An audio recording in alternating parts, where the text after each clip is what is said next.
Olá, pessoal! Estamos aqui em mais um episódio do Marque Papo com a minha companheira Cissa, né, Cissa? Oi, Sá, tudo bem? Você tá bem? Quanto tempo? Tudo bem, estávamos de férias, né, em um recesso, descansou? Estamos tudo bem. Também, espero que vocês tenham sentido saudade, né, de nós, dos nossos episódios. E hoje estamos aqui, né, com dois convidados de peso, né, Cissa? São convidados... Elevamos o nível, assim, né, do Marque Papo. São convidados tão incríveis, gente, que a gente tem que ler pra conseguir ler o currículo todo deles, que é muito extenso. É muita coisa. Entendeu? Então, assim, Um dia a gente chega lá. Um dia, essa é a meta, entendeu? Não deixar nosso currículo gigante assim também. Bom, nós estamos aqui com a Priscila Boschini. Prazer, Priscila. Prazer é meu. Muito bem-vinda ao Marque Papo. Obrigada. Com mais de 10 anos de experiência em comunicação e marketing, Priscila Santos Boschini dedicou os últimos anos de sua carreira a trabalhos de impacto, participando de projetos de empresas como a Vale, Caixa Econômica, WWF e Maflora. Nossa, você trabalhou em muitos lugares, que legal! Isso é só um pouquinho, tem muito mais, né? E além disso, gente, ela é empreendedora, fundou há 12 anos a Soul Marketing, empresa que cuida da gestão e conteúdo de imagens de diversas marcas de mídias sociais, das mídias sociais. E, além disso, é diretora de marketing da confecção e marca Pau a Pique e consultora de comunicação da Copa Base, uma cooperativa que tem como principal produto a castanha do Baru, fruto da biodiversidade do Cerrado e da agricultura familiar. Nossa! Amiga, você faz muita coisa. Quero chegar nesse nível um dia. Mas tem uma equipe junto, tá, gente? Não faço nada sozinha, não tem nem como, né? É muita gente envolvida pra dar conta disso tudo. Mas seja muito bem-vinda. Obrigada. Estamos com mais um convidado incrível aqui. Isso, estamos. Renato Pesotti, seja bem-vindo, Renato. Sarah. Pronuncia Pesotti mesmo? O Renato, ele é especialista em comunicação e marketing, responsável pela editoria de publicidade, comunicação e marketing do UOL. Olha, amiga, gente. Estamos chique hoje. Nossa, eu tô me sentindo até... Host do videocast Mídia e Marketing. Amiga, hoje... Hoje é o teste. Hoje tá. Também do UOL, que já tem mais de 190 episódios. Nossa. Muita coisa. Muita coisa mesmo. Curador de conteúdo do IAB Brasil, consultor externo de comunicação da OAB São Paulo, colaborador da rede curadoria GoEd Media, apresenta eventos e podcasts, media debates e apresentações sobre propaganda e marketing. Mestre em comunicação e prática de consumo pela ESPM, MBA em comunicação na FGV e bacharel em jornalismo e direito na Universidade Mackenzie. Nossa. Bom pra você, amiga? Meta chegar nesse currículo. Talvez quando você tiver a minha idade, você já tenha mais coisa. É mais, Será? Vocês começaram cedo, né? Eu comecei um pouco depois, então acho que vocês vão conseguir. Olha, mas conta pra gente um pouquinho da trajetória de vocês, então. Desse Pode começo. começar. Nossa, a minha trajetória, na verdade, né? Eu até achei engraçado essa minha aproximação com vocês aqui da Marca Exalc, porque eu tô retomando, assim, onde eu comecei mesmo, olhando para trás, né, que eu acho que no período que eu estava na universidade foi onde eu fui mais criativa. E eu entrei na universidade, lá na USP em Ribeirão Preto, para fazer matemática aplicada a negócios. Olha, Eu achei que ia ser uma executiva de banco, que eu ia, né, trabalhar com a área financeira, e de repente eu entrei na Junior FEA, né, na universidade, na empresa Junior da universidade, e lá eu me descobri no marketing. E aí fazendo, né, cursando as matérias daí da área, teve um professor que foi muito, muito importante na minha vida, que foi o Marcos Fava, hoje em dia ele é conhecido como Dr. Agro. Que legal. E foi na aula dele que eu falei, cara, é isso que eu quero fazer. E de lá para cá eu mudei totalmente minha trajetória profissional e fui fazer uma outra universidade, que foi a FATEC, então eu cursei gestão em marketing. E logo no último ano eu entendi que as mídias sociais ia revolucionar o setor, a área. E eu acabei fazendo um trabalho de conclusão de curso em marketing digital e resolvi empreender. Então, eu saí da universidade já empreendendo na área de marketing digital. Então, foi daquelas, assim, que, né, carpia o mato da coisa toda. Eu peguei tudo do comecinho, peguei todas as tendências, redes sociais e tal. Em que ano? Desculpa atrapalhar, mas em que ano que você começou? Olha, eu comecei em começo de 2012. Nossa, Saí bem da no universidade em início. 2011. O Facebook tá ficando famoso naquela época. Tá. começando. Não, na Tem universidade eu muito nem tinha. Eu tinha Era um amigo que Orkut. falava inglês. Eu tinha um amigo que falava inglês, que tinham amigos, né, de fora. Ele tinha Facebook. A gente fala, nossa, né, que chique. A gente ainda não tem isso, nem Mas sei a se vai gente, ter. a gente pegou essa época também, não vamos pegar A gente é um pouquinho mais velha que a galerinha. Mas assim, era o Orkut, não tinha uma pegada tão comercial, pelo menos na época eu não enxergava isso. E aí eu comecei, teve um dia que até eu sentei do lado de um cliente, dono de uma construtora, né, de vendia apartamentos e tal, ele falou assim, eu quero fazer um anúncio no Facebook.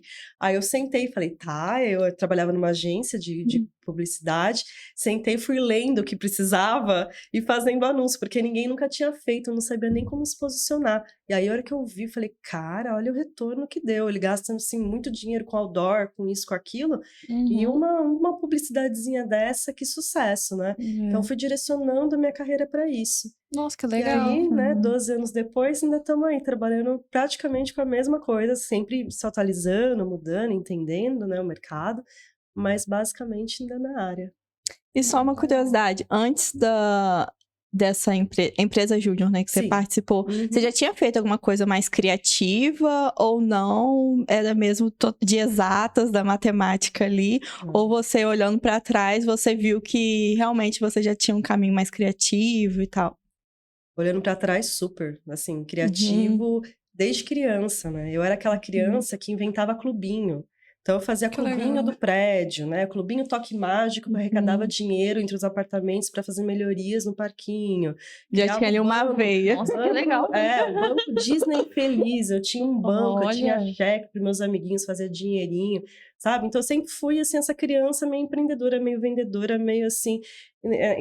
né? E como as nossas referências da minha família, de pessoas bem-sucedidas, eram pessoas que estavam em banco, então acho que eu mirei ali, né? Eu queria ser bem-sucedida, eu falei, nossa, então acho que um caminho aí para esse, né, lado financeiro. E tinha a facilidade com matemática, mas, confesso, facilidade com a matemática de escola pública. A hora que eu cheguei na universidade, eu bombei em todas as matérias. Eu bombei o semestre inteirinho de chorar, professor, e o professor não sabia o que fazer comigo, assim, porque eu estudava e tirava 0,3 nas provas. Nossa. Eu falei, gente, o que eu tô fazendo? E aí, depois, estudando, né, como eu bombei, eu pude puxar outras matérias, aí puxei marketing, TGA, aí arrebentei. Eu falei, cara, se eu ficar aqui, eu não vou passar nunca. Então, eu tive que tomar uma decisão muito importante na minha vida, que foi sair da universidade para seguir, realmente fazer o que eu gosto. Ai, que legal. Foi decisivo, assim, essa minha participação, essa minha interação com esse movimento junior, assim, esse poder explorar, eu acho que foi um período que eu mais fui criativa, assim, na universidade, porque a gente não tinha que ganhar a vida, né? Quando a gente não tem essa pressão, depois que eu abri a empresa, era assim, tinha que fazer o dinheiro, tinha que ir atrás de cliente e tal, então, assim, na universidade, eu participei de um projeto de um livro dos maiores talentos da publicidade brasileira. O blog que eu fiz para a agência que eu trabalhava ficou em segundo lugar no prêmio Top Blog, no prêmio nacional. E eu falei, depois disso, foi assim, nessa parte, né, criativa sempre esteve envolvida, mas nessa época, né, da universidade, onde a gente pode experimentar, pode vivenciar coisas, é muito rico. Eu falo assim, quem puder, viva isso. Depois vocês vão trabalhar, depois vocês vão... né, mas aproveite, né? É um momento muito fértil, muito experimental, gostoso, assim, sabe? Acho que vale muito a pena, né? Fazer parte disso tudo, assim. É um ambiente que realmente estimula, né? Essa questão da criatividade, do conhecimento. Tem É muitas muito bom. possibilidades. Eu concordo muito com isso, porque na minha história também vem da faculdade, né? Eu fiz faculdade de Direito e eu entrei na Atlética logo no primeiro ano. E aí, lá no terceiro ano, eu já tinha percebido que eu não seria advogado, principalmente por conta da minha comunicação, do meu movimento na Atlética, né? Fui presidente da Atlética da João Mendes Júnior do Direito do Mackenzie em 98. E aí eu fui fazer faculdade de jornalismo. Também estava abrindo no Mackenzie em 2000. E aí eu resolvi formar no Direito e começar no jornalismo. Então também tem esse movimento de você participar do mundo acadêmico fora da classe também, não só dentro da sala de aula, né? Então isso também foi fundamental para que eu mudasse de de carreira. E até hoje o pessoal fala, puxa, mas você fez 2 faculdades, o que o direito te ajudou, né? Eu trabalho hoje praticamente só com marketing e comunicação. Na verdade, o direito fez com que eu ampliasse meus horizontes, visse que, na verdade, eu tinha que fazer outra faculdade e, de repente, buscar outros caminhos. Isso foi muito importante no começo da carreira também. Nada é que perdido, legal. né? Eu acho que nada, assim, tudo que a gente E não faz tem que na ter vida medo, né? leva para um lugar, Eu né? tenho amigos que falam, puxa, mas tô no 3º ano, quero fazer outra coisa. Muda. Acho que a gente tem, e vocês, quem é mais jovem tem mais possibilidade de mudar, né? Eu acho que antigamente a gente era meio que obrigado a ir até o final da faculdade ou escolher uma profissão, né? Isso diminuiu um pouco hoje. Então acho que as pessoas têm que... A possibilidade hoje de cursos de ensino à distância, né, fica muito mais fácil para a gente se atualizar do que antigamente. No começo do século XXI, 2000 e pouco, praticamente não existia isso. Então acho que a gente tem que aproveitar mesmo esses cursos, essas possibilidades novas que a gente tem para aprender cada vez mais. E aproveitar que tem tempo, né? Sim. Exato. Quanto Eu mais achei jovem, muito- mais tempo tem. Desculpa, mas eu achei muito interessante. A história de vocês se assemelha em um certo ponto. Que vocês começaram uma coisa, perceberam que não era aquilo, que vocês gostavam de outra coisa, e tiveram a coragem de mudar. Nossa, muito legal, inspirador isso. É.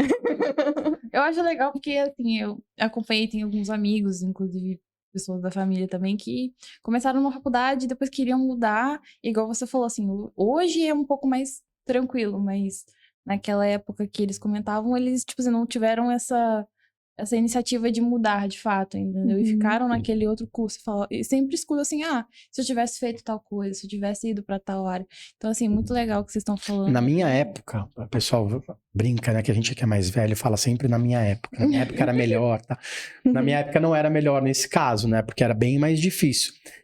Eram poucos os casos na faculdade, e a gente tá falando da Universidade Mackenzie, que tinha muitos alunos.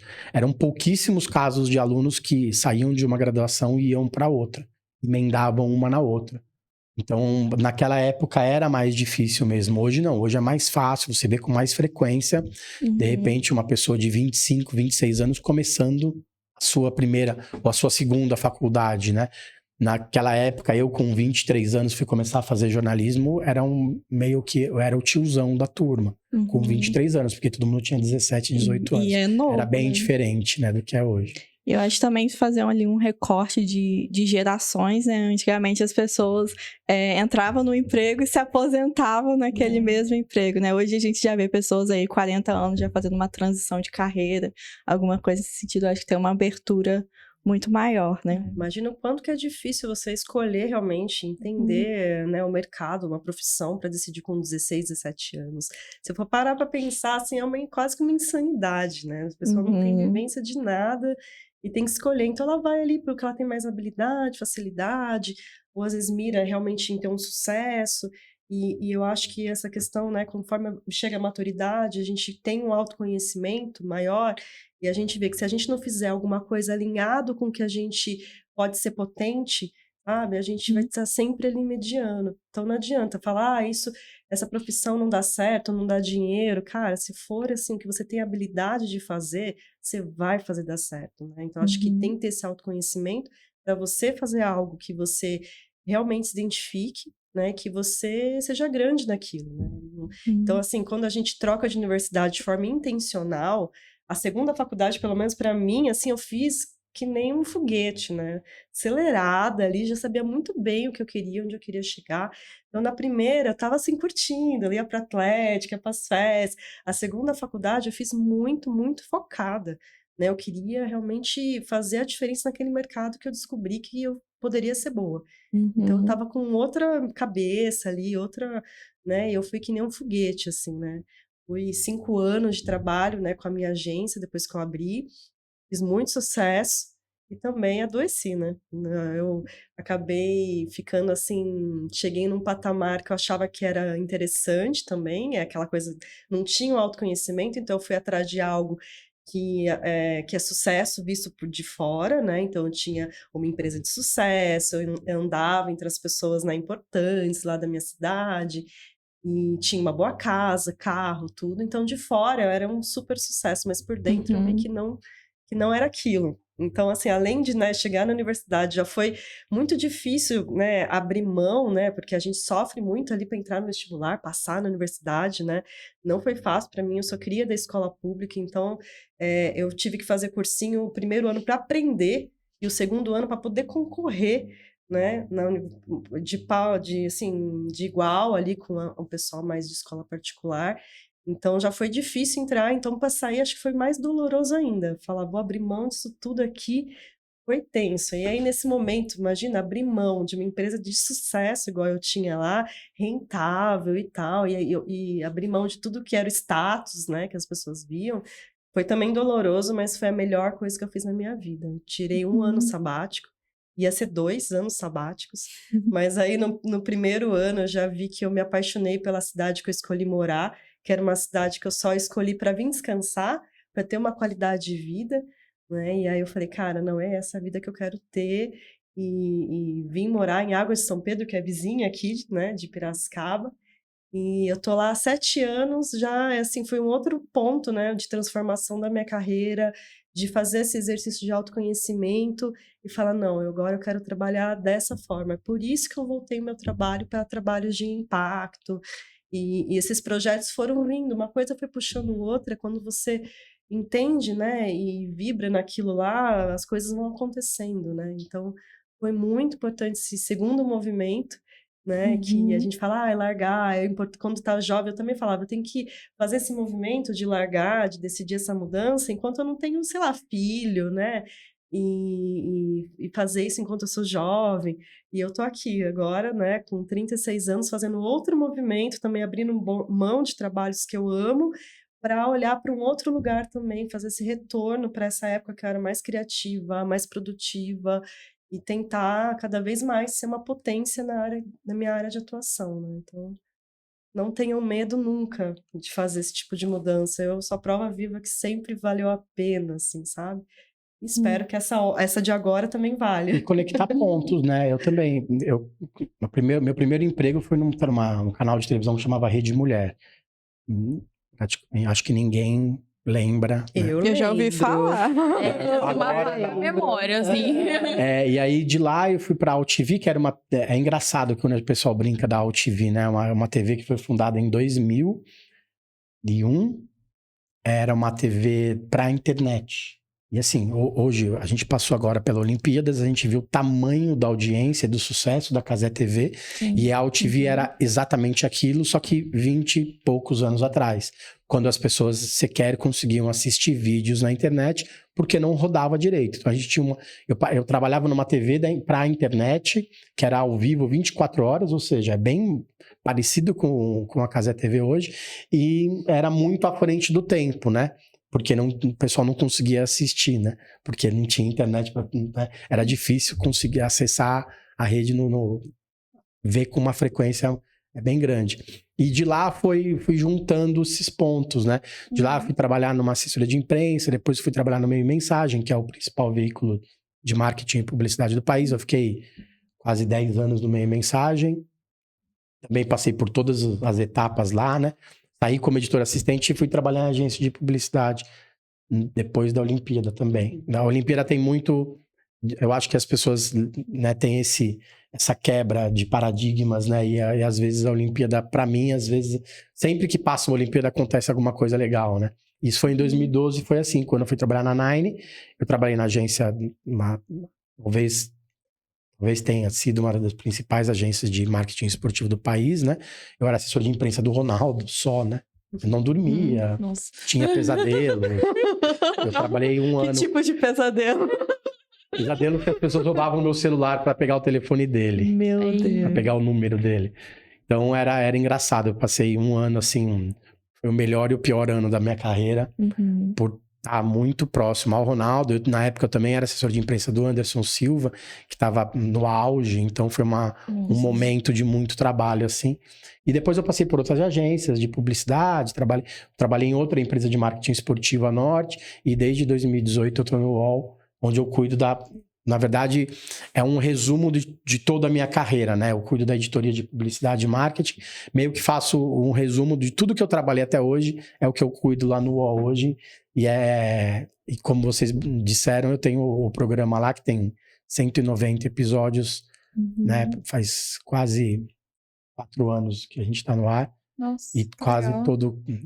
todo episódio é uma entrevista diferente com um vice-presidente de marketing, um diretor de marketing de uma empresa grande ou um CEO de uma agência de publicidade grande.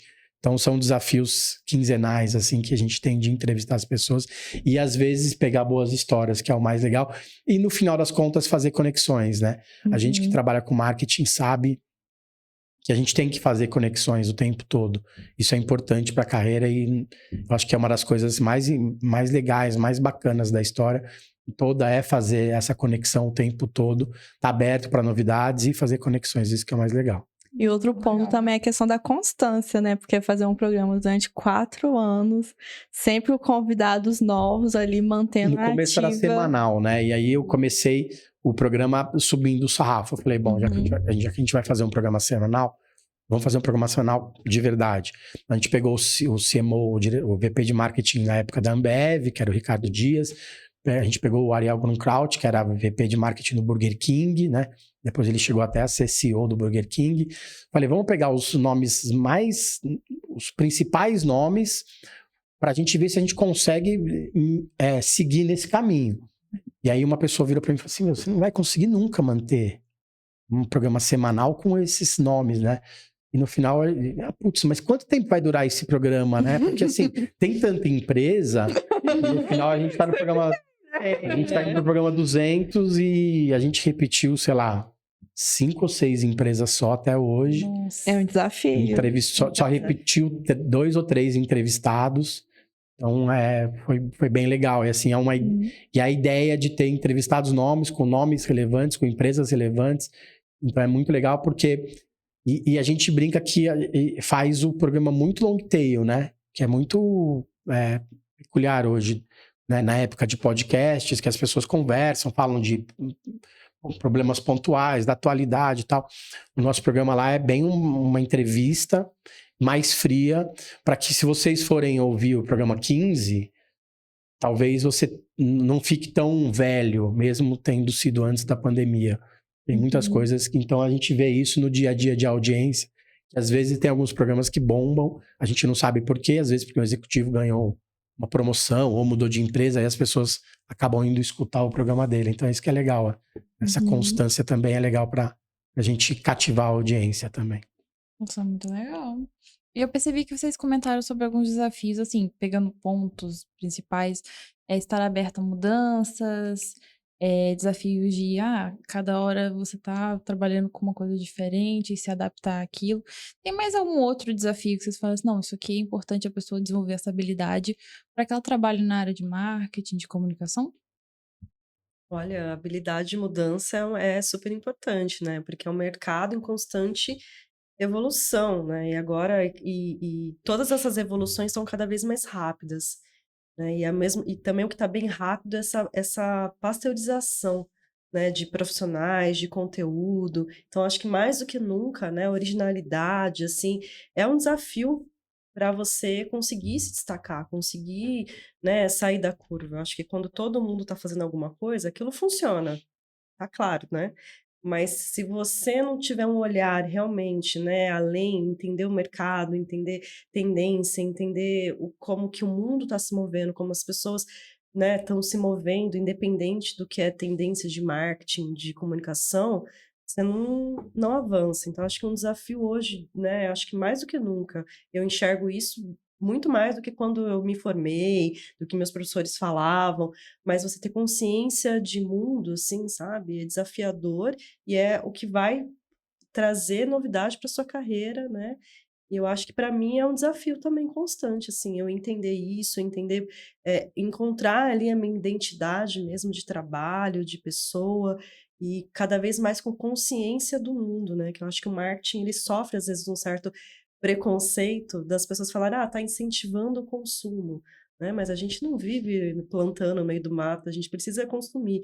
Então, que a gente consiga, né, direcionar isso para um marketing que leve para empresas de boas práticas, que incentive um consumo consciente, enfim. Eu acho que isso também é um desafio aí da gente conseguir levar a profissão para um lado do bem também, não Uhum. ficar como uma coisa que realmente que né, aquela coisa do só incentivando você a consumir coisas o tempo todo, ostentação, sei lá, que também dá para levar para um lado mais sustentável, um lado mais do bem. Enfim, eu acho que são desafios aí que a gente tem que ficar de olho, a gente como carreira e quem está olhando para o futuro, uma constante. Eu acho que um dos maiores desafios dos novos marqueteiros, né? Alguns nem tão novos, né? É. Mas assim, da maioria, eu acho que é ler. As pessoas não leem mais. As pessoas não se informam mais. As pessoas não prestam mais atenção nas coisas, né? Quantas vezes a gente não manda um e-mail para uma pessoa e a pessoa te responde perguntando uma coisa que estava escrito naquele e-mail? A gente tem esse desafio muito grande, principalmente depois, nesse período depois que a gente se forma, nos primeiros anos, que a gente às vezes tem que entregar muita coisa, né? Muito demandado. A gente acaba perdendo essa perspectiva de leitura, de interpretação de texto, de estudo, né? Porque hoje tem o TikTok, o cara vai lá, vídeo, passa, ninguém presta atenção em nada, ninguém assiste nada direito. Ou tem gente que assiste filme acelerado, não tem o menor cabimento. Então, acho que a gente precisa voltar um pouco, aproveitar que vocês são mais jovens, né? De repente, pensar um pouco nisso e aproveitar o tempo para ler mais, para se informar mais. Eu acho que isso pode ser que faça muita diferença na carreira. E como a gente falou, aproveitar os cursos que a gente tem. Na época da pandemia, foram centenas de cursos oferecidos, né, pelas universidades, cursos até das universidades grandes norte-americanas, e a gente, teoricamente, tinha mais tempo por estar em casa. E aí, de repente, voltou tudo ao normal, né? As pessoas não têm mais tempo de fazer nada, e tem muito curso, muita coisa à disposição, e a gente não tem tido tempo mais para ler. Quem nunca pagou um curso e não aproveitou, né? Todo mundo. Pode apostar que nós 4 aqui, todo mundo que está escutando, acabou, no final das contas, pagando um curso e passou o tempo. Não, mas o mês que vem eu faço, outro mês eu faço. Ou às vezes a gente se inscreve num curso, participa de uma aula, de uma outra e acaba não aproveitando, porque o tempo acaba engolindo a gente. Então a gente tem que aproveitar esse tempo, tornar o tempo mais útil mesmo, né? Ficar menos, de repente, na rede social e aproveitar um pouco mais tempo útil. Isso vale para mim também, que eu não aproveito às vezes meu tempo útil, mas eu acho que é um dos desafios, os maiores desafios hoje, para quem trabalha na área, é sair um pouco da trend do TikTok e ir para o mundo real, assim. Eu acho que é uma dos maiores desafios que a gente tem hoje. Verdade. Eu acho que essa questão da leitura também traz uma consistência, sabe? Eu acho que hoje em dia são poucas pessoas que têm uma consistência para falar. Às vezes eu evito de falar muito porque eu fico pensando, nossa, peraí, eu preciso ler, eu preciso entender, eu preciso ter coerência no que eu tô falando para falar. E aí você abre lá o Instagram, tem gente lá falando abobrinha, vendendo milhões, e fala, peraí, né?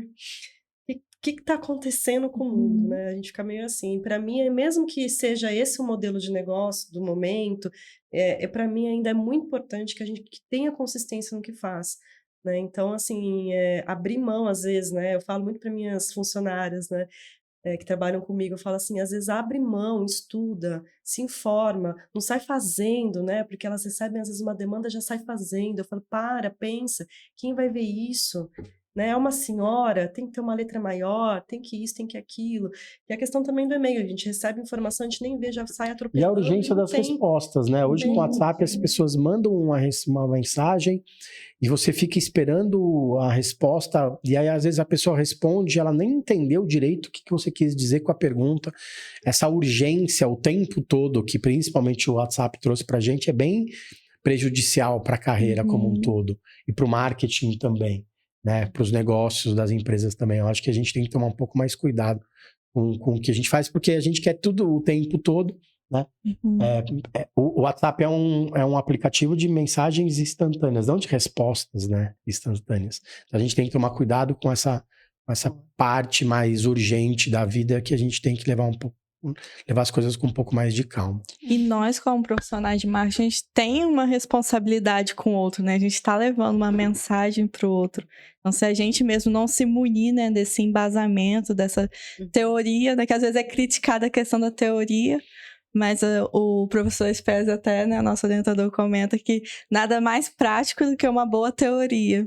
Exatamente Então, isso. a gente precisa mesmo se munir desses argumentos, porque até, por exemplo, quantas influenciadoras, né, quantas pessoas estão ali assistindo elas e sendo influenciadas, né, pela mensagem, pela palavra delas. Então, a gente realmente tem uma questão de responsabilidade com o outro também, né, de E hoje a gente pensar tem desse cursos lado. de 3, 4 meses, né? Os gurus do marketing. Tem muito guru do marketing que vende curso de 3, 4 meses. Nada vai substituir uma faculdade. Verdade. Por enquanto. Pelo menos eu acho que nos próximos anos, nada vai substituir 4, 5 anos numa faculdade. Um curso de 6 meses nunca vai substituir uma faculdade.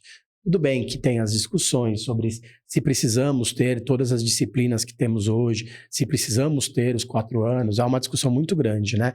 Tanto que a gente tem cursos mais curtos, tal, mas nunca que um curso de 4 anos de marketing. Hoje tem bastante, né? Se procurar no Google, você acha um monte de curso de marketing. Faça marketing, seja um mestre do marketing em 3 meses. Não vai dar certo. Não adianta a gente apostar nisso que Às não vai dar vezes certo. até falam assim, fórmula mágica. Eu tenho uma fórmula pra você ser, tipo assim, se desenvolver no marketing digital. Não, eu desconfio quando E a Sara alguém falou fala muito dos isso. influenciadores, né? O pessoal acha que é muito fácil ser influenciador, mas o quanto que os principais, né? Não os que têm isso, tem umas pessoas que fazem isso naturalmente e viram criadores de conteúdo com milhões de seguidores. É fácil, né? Mas a grande maioria, eu tenho uma filha pequena e a gente assiste muito não, a gente assiste eventualmente alguns canais de YouTube que você vê que mesmo sendo voltado para criança, tem um roteiro, mesmo sendo uma coisa bem infantil, tem um roteiro, tem uma programação, tem uma frequência, tem uma sazonalidade, né? Assim, a gente vê canais que nunca tinham ouvido falar com vídeos com 8 milhões, 9 milhões de views. E aí a gente que trabalha com comunicação percebe que tem um roteiro, tem a abertura, tem o encerramento, tem frases bem colocadas no meio. Não é feito uma coisa para dar certo assim. Durante muito tempo, ela tem que ser muito bem pensada, não é feito de uma hora para outra e acabou. E também, por outro lado, a gente sabe que em programas como o de vocês, outros, a gente vê muitas empresas hoje apostando em podcasts, em videocasts, não adianta, não vai bombar em 3 meses, né? As pessoas precisam ter um pouco mais de planejamento e tranquilidade para se fazer uma coisa a longo prazo. Nada vai bombar de audiência em 3 meses sem ser polêmica. Porque as empresas não querem polêmica, só que elas querem bombar. Uma coisa não combina com a outra. Então, essa ideia de perenidade, de um trabalho a longo prazo, precisa ser bem mais trabalhado nas empresas também. Aproveitando essa parte de comunicação e marketing que a gente estava falando. Eu ia entrar no assunto agora, né, que assim... É um pouco polêmico depois da pandemia que veio aí, que é a questão da inteligência artificial, né? Eu queria saber como que vocês enxergam essa questão, porque tem gente que é a favor, tem gente que é contra, tem gente que é a favor com moderação. Eu queria saber qual que é a visão de vocês acerca disso. Olha, eu acho que não tem que ser a favor nem contra, é uma realidade, entendeu? Vai transformar as formas que as pessoas trabalham, que se comunicam também, vai mudar muita coisa. Então, assim, cabe a gente saber usar isso com inteligência também, né? Eu vejo, assim, quando eu comecei a trabalhar com marketing digital, aí os gurus, as pessoas ficavam, esse é o bom horário para postar. E aí todo mundo ia lá, postava, aquele horário se tornava concorrido, não era mais um horário bom. Então, a inteligência artificial vai trazer, né, uma massificação, porque ela vai entender os melhores, né, momentos, os melhores cortes, né, já tem para tudo hoje em dia, né? E ela vai trazer essa inteligência, né, mas ao mesmo tempo o algoritmo vai se movimentando, então e aí, onde isso vai parar? Não sei ainda. Então, acho que a gente vai usar com inteligência. Até a gente participou de um evento que foi falado assim, se as pessoas têm medo de perder o emprego para a inteligência artificial e tal, e as pessoas falaram que não, né? Então, acho que realmente, assim, a gente vai ter que colocar isso na nossa vida com inteligência, né? De usar da melhor forma, incorporar, porque não é um caminho que, assim, eu sou contra. Eu até, quando começou o WhatsApp, eu era contra. Eu falava, gente, liga logo. Você manda um negócio, tem que esperar a pessoa ver e responder. Eu falava, meu Deus, liga pra pessoa e resolve. E hoje em dia eu já odeio que me liga. Eu atende demais. Não me liga, manda zap. Se alguém ligar assim, já pensa até que é golpe, alguma coisa assim. alguma coisa, uma coisa assim. Então, a mãe ligou, né? Aí você já fala assim, tá tudo bem? Eu já vou dizer, tá tudo bem. Então, sim, as coisas estão mudando mesmo e não tem que ter medo ou ser contra. A gente tem que entender e buscar otimizar, usar isso para otimizar o que a gente faz, né? Não me ligue que eu não atendo. Não adianta. A gente não liga. Eu acho que tem uma frase que é muito dita nos eventos, como você disse por aí, que é aquela coisa que você não tem que ter medo. A inteligência artificial não vai roubar o seu emprego, né? Quem vai roubar o seu emprego é uma pessoa que sabe mexer com ela. E é uma realidade já hoje, né? Tem muita coisa que otimiza o nosso trabalho, né? De edição, de decupagem, de criação. Tem muita coisa muito boa já, muitas ferramentas muito boas de imagens. Lógico que a gente tudo tem que ser usado com parcimônia, com cuidado, né? Hoje, na publicidade, principalmente, tem muitas questões relativas a direito autoral, né? Porque, né, o ChatGPT, ele cria textos a partir de outros textos, né? E a gente já viu reportagem, texto, sendo mesmo um plágio de alguma coisa que já existe. E a pessoa vai lá, pega e acha que é uma coisa nova e, na verdade, não é. E já tivemos casos na publicidade de problemas de plágio em relação à imagem, porque a gente pediu, a marca pediu para a agência criar uma imagem, e a agência criou uma imagem a partir da inteligência artificial, e a marca maior publicou, né, veiculou o anúncio, e aí se descobriu que aquela imagem já existia. A imagem artificial ela não criou uma nova. Ela pegou uma coisa que já existia e entregou como se fosse nova. Então, a gente tem que tomar muito cuidado com as coisas que a gente usa e como a gente usa.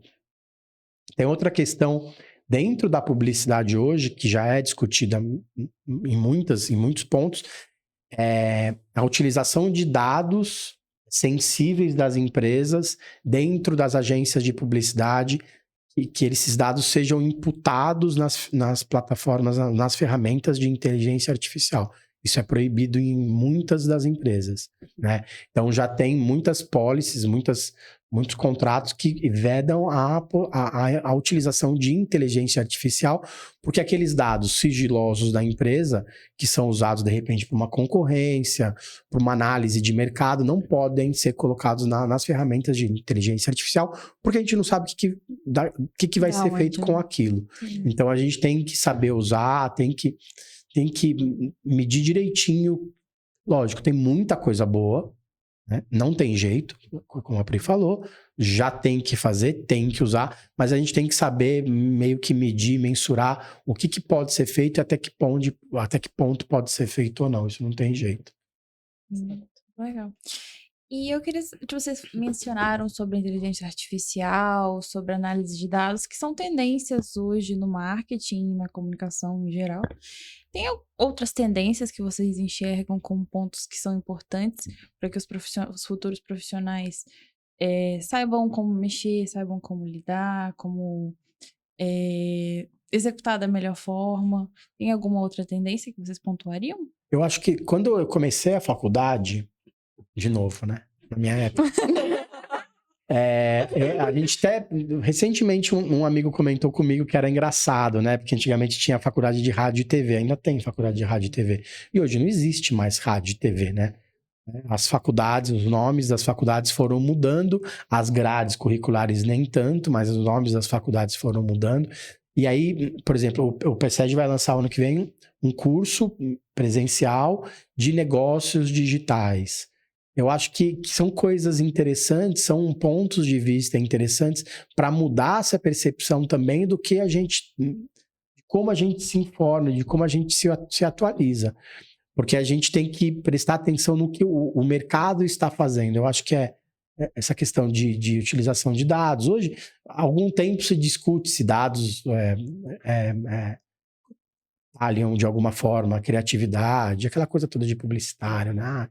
Dados. Só que dados, inteligência artificial, são coisas que não são ensinadas na faculdade tradicional, né? Porque as coisas mudam muito rápido, aquelas disciplinas são fechadas há muito tempo, então a gente tem que aproveitar esse momento de se atualizar também fora fora disso e, de repente, cursos novos são tô voltando para a história dos cursos, mas os cursos novos são ótimas oportunidades para a gente se atualizar mesmo. E, às vezes, nesse caso, cursos rápidos mesmo podem ser uma boa. E tem alguma ferramenta, assim, que você fala, quem está se formando agora tem que aprender? Por exemplo, na administração, o pessoal vê muito questão do Power BI, né? Para o marketing e comunicação, tem alguma ferramenta que ele tem que é imprescindível dominar? Hoje, pela minha percepção, o ChatGPT. Sim, sem menor dúvida, as pessoas têm que entender o que é, como funciona. Às vezes a gente vai em evento e pergunta quem já mexeu no ChatGPT.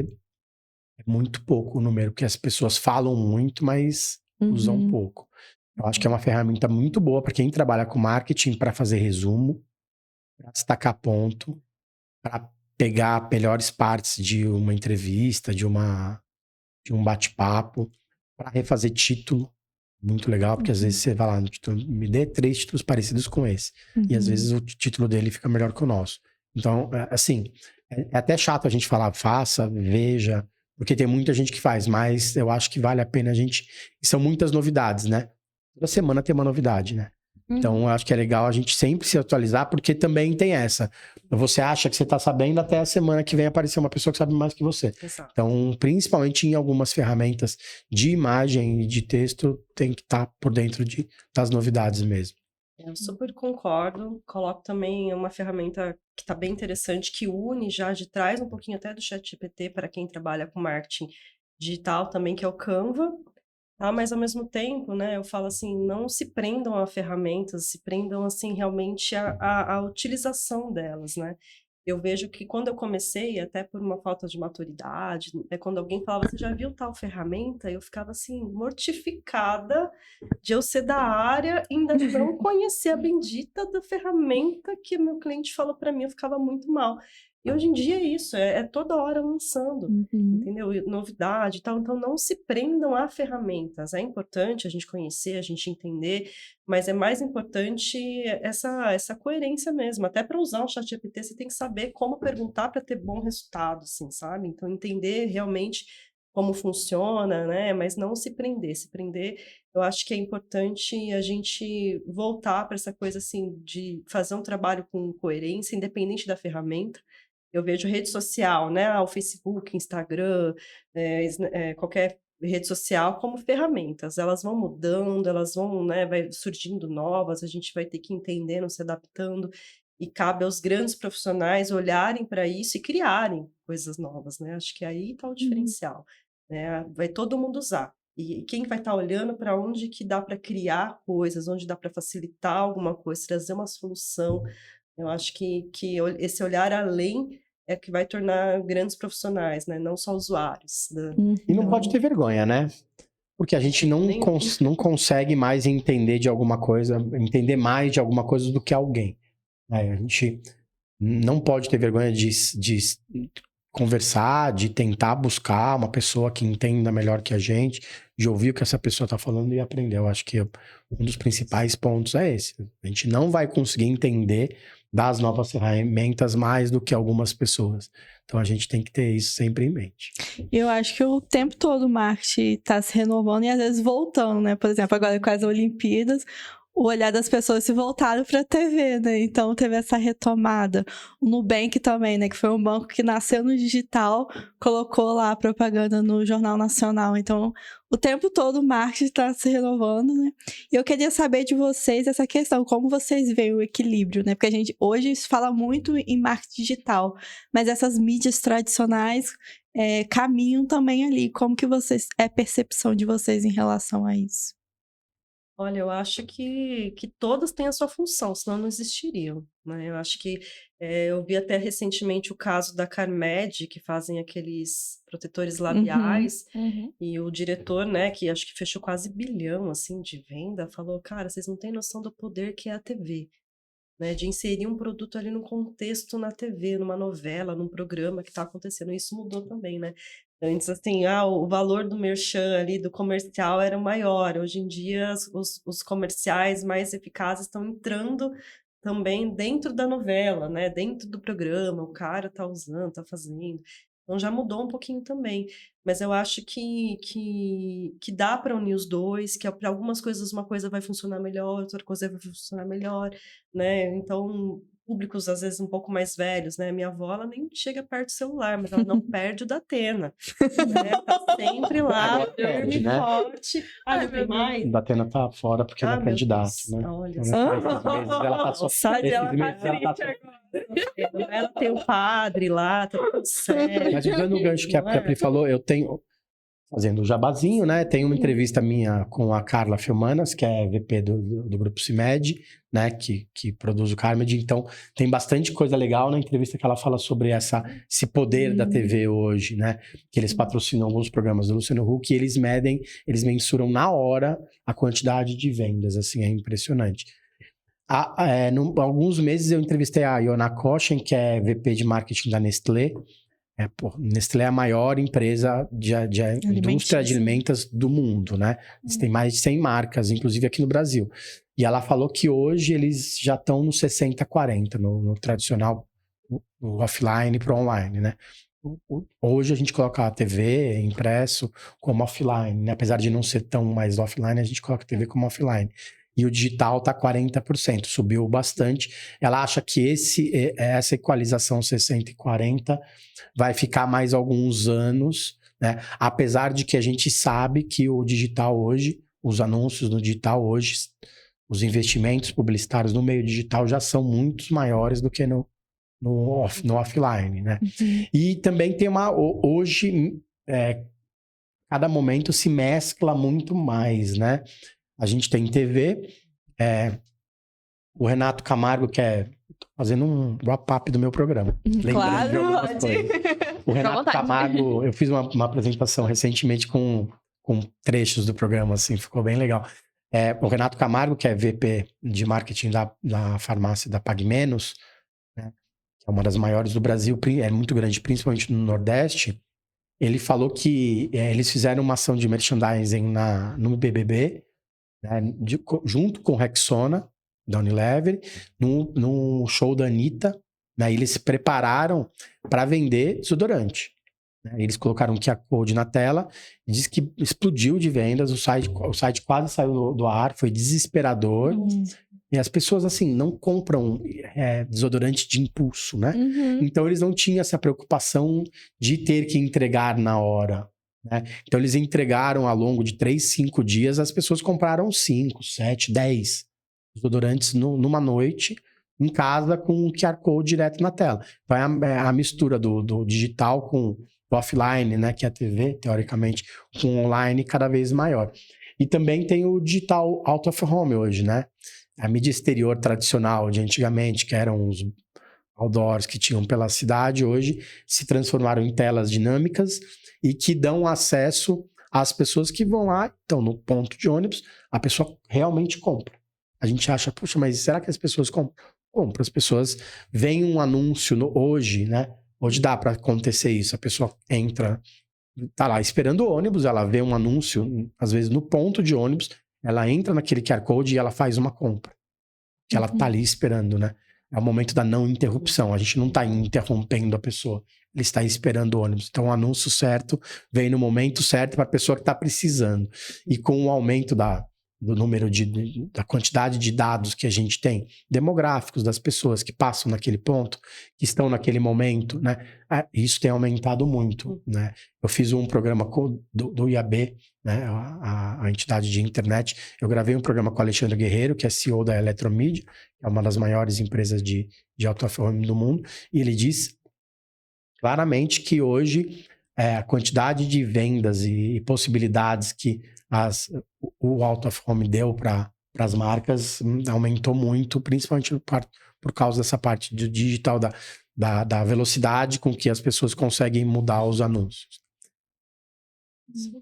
Nossa, muito interessante. Eu não sabia dessas perspectivas. Eu devo ter esquecido algumas coisas do meu programa, mas depois um dia a gente lembra, o pessoal vai lá e assiste, não tem problema. Que legal. essa questão do BBB, né? O quanto que as marcas hoje disputam um espaço, né? Realmente, o prêmio que o ganhador lá do programa ganha é 1 centavo em torno de tudo que o E programa a gente nem realmente lembra, às gira, vezes, né? quem mais é o ganhador. né?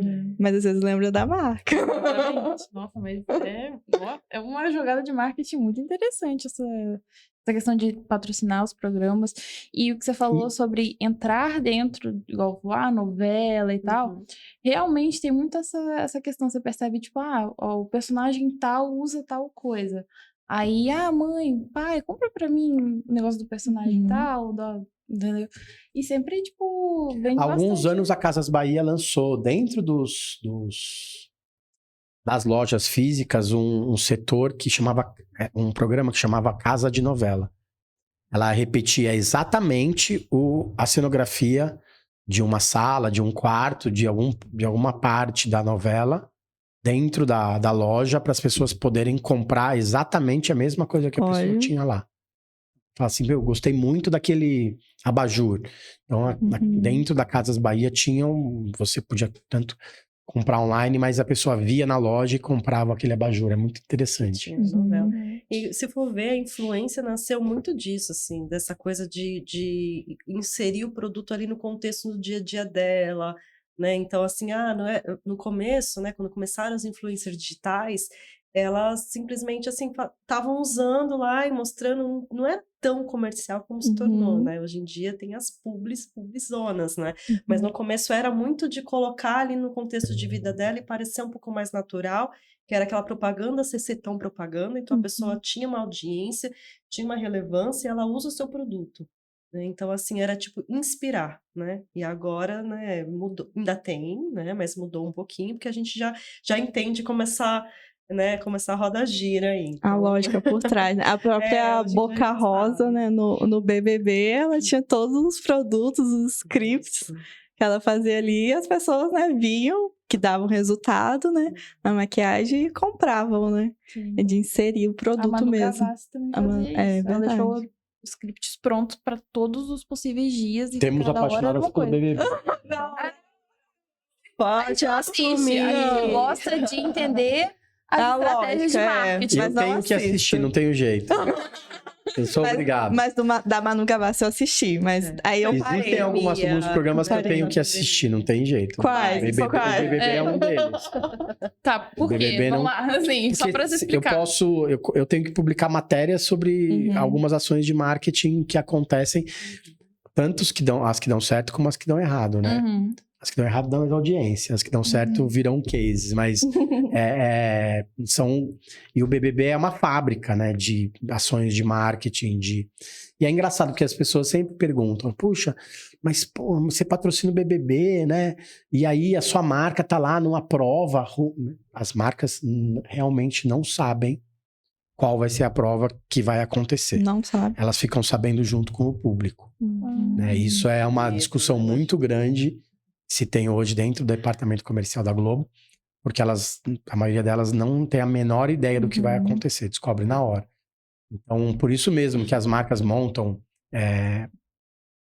gabinetes grandes, né? Que a gente chama de war room, né? Salas com departamentos, com real time e tal, para se aproveitar de pequenos momentos que a marca pode se inserir num contexto sem se tornar chata, né? Porque as marcas, muitas querem se tornar amigas das pessoas, né? A marca quer ser amiga. Mas não tem nada pior do que aquela amiga chata, né? Que se mete em tudo, né? Tem marca que é assim na rede social, né? Tudo que você faz, tudo que a marca sempre quer estar ali no meio de um papo, né? E não é, e às vezes fica chato, né? Então elas têm que tomar esse cuidado e hoje se tem um trabalho muito grande para que não se passe do limite. E o problema do timing, né?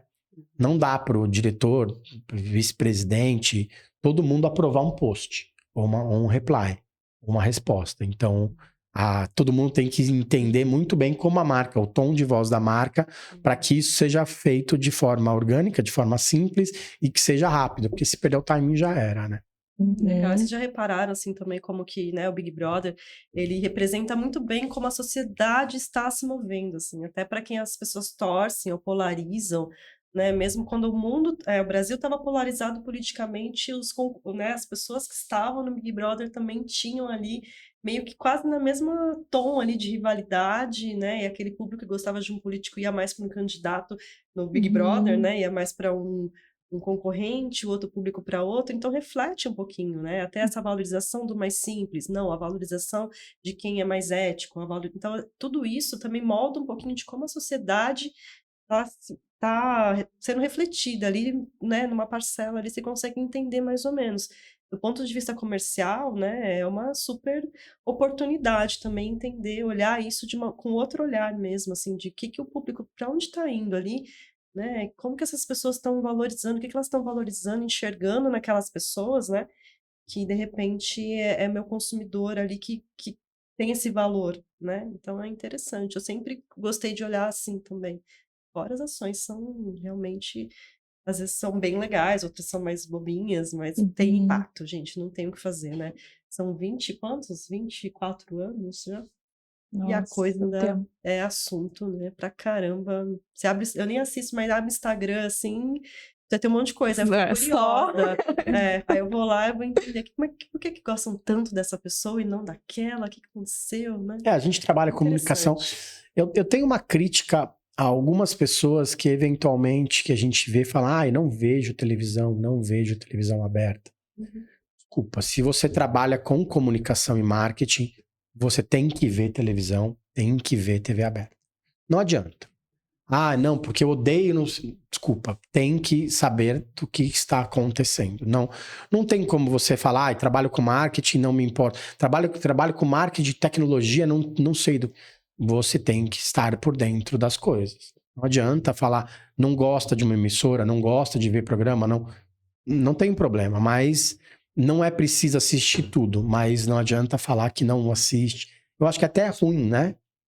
Se eu fosse diretor, gerente, superintendente de uma empresa e fosse fazer uma entrevista com uma pessoa e ela falasse, eu odeio televisão, não vejo televisão, eu já não ia contratar. Porque faz parte de todo o contexto. Querendo ou não, as pessoas, os consumidores, que são as pessoas, né, quem compra, né, as coisas, assistem televisão. Elas querem saber das coisas, então não tem jeito. A gente tem que ver, não tem como escapar. Ai, meu Deus, eu assisto tão pouco. Mas você não fala que não tem TV. Não, eu tenho. Porque tem gente que fala assim, que eu não tenho nem TV em casa. Não, você trabalha com marketing, não tem como você não ter TV em casa, sabe? Assim, é meio... Não, mas eu vejo pela internet. Não, você não vê. Eu acho que a gente tem que voltar, como vocês falaram, que a Olimpíada mostrou que as pessoas assistem televisão, né? O recorde que a Globo teve na transmissão do futebol feminino, né? Na final do futebol feminino, foi um número muito impactante. A gente vê que as pessoas continuam, não, tá todo mundo vendo pela internet. Não está, as pessoas estão vendo pela televisão. E por isso que gera tanta né, repercussão, programas como Big Brother, que muita gente odeia, muita gente ama e tem esse embate, né, o tempo todo. Se as pessoas não vissem mais televisão, a gente não tinha mais esse debate, né? A gente vai parar de ter esse debate. Quando a gente parar de ter esse debate, a gente pode parar de ver televisão, porque aí sim a televisão morreu. Eu acho que a televisão ainda tem tá muito assim no imaginário, né, do brasileiro, porque assim, você fala pra sua família, sai um vídeo na internet, ok. Mas, sei lá, sai um vídeo meu na televisão, sair na televisão. Na IPTV, uau! Já é Já começa aquele, vai passar aqui, olha. Vai passar onde? Qual canal? Tem aquele brilho, né, nos olhos. Eu acho que é diferente, assim, pra gente, né? Não, tem super, né? É incrível mesmo. Tem um poder, tem uma magia por trás. É que nem, assim, Hollywood, né? Pra gente, a Globo é tipo uma Hollywood, né? Ela tá se modificando também, tá trazendo muita internet, se adequando às tendências, enfim, se modificando o tempo todo, mas ainda tem essa coisa. E eu lembro de uma apresentadora, né? Que até foi mais Big Brother, que é a Ana Clara, ela falando, vocês não têm noção do poder, da fura-bolha que é estar, né, na TV mesmo. A gente tem um sucesso na internet, eu faço um trabalho, mas assim, com a TV eu chego em muitos lugares. Então a gente não pode realmente dizer que um é mais ou menos importante. Eu acho que todos têm uma função, têm um público, têm algum tipo de resultado, envolvimento, senão não estaria existindo, né? Senão seria realmente um Senão a gente entra na discussão da Faria Lima de São Paulo, né? Eu morei a vida inteira em São Paulo e faz 3 anos que eu moro aqui, em Piracicaba. Muitas vezes parece que eu moro na Tailândia, eu brinco. Porque assim, é impressionante, as pessoas acham que é do outro lado do mundo, as pessoas acham que é difícil de vir. E aí eu vejo como que quem trabalha com comunicação nas agências em São Paulo, em Pinheiros, na Vila Madalena, elas não olham pro resto do Brasil como deveria ser olhado.